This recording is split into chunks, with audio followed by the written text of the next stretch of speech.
দ্বিতীয় ম্যাচে দুর্দান্ত জয় নিয়ে আর্জেন্টিনা এবার মাঠ ছাড়লে ইরাককে কোনো পাত্তাই দিল না আর্জেন্টিনা। 3-1 গোলে হারিয়েছে ইরাককে। কিন্তু প্রথম ম্যাচে মরক্কোর কাছে হেরে কিছুটা হতাশ হয়েছিল আর্জেন্টিনারা। তবে আলবি সেলেস্তারা জানে কিভাবে ঘুরে আসতে হয়, কিভাবে সমালোচকদের জবাব দিতে হয়। তাই তো প্রথম রাউন্ডের দ্বিতীয় ম্যাচে 3-1 গোলে ইরাককে হারিয়ে গ্রুপের শীর্ষ স্থান দখল করে রেখেছে আর্জেন্টিনা।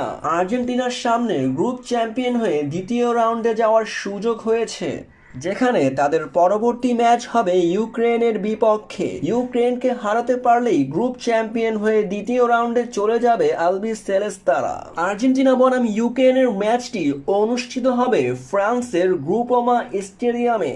এই ম্যাচ দিয়ে গ্রুপ পর্ব শেষ করবে আলবি সেলেস্তারা। এই ম্যাচটি আগামী মঙ্গলবার 30শে জুলাই রাত 9টায় অনুষ্ঠিত হবে।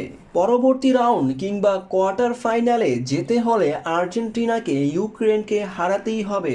হারানো ছাড়া কোনো বিকল্প দেখছে না আলবি সেলেস্তারা। এই ম্যাচ দিয়ে তারা অলিম্পিকের শীর্ষস্থান দখল করতে পারবে। তাই তো এই গুরুত্বপূর্ণ ম্যাচে জয় ছাড়া কোনো কিছুই দেখছে না আর্জেন্টিনা।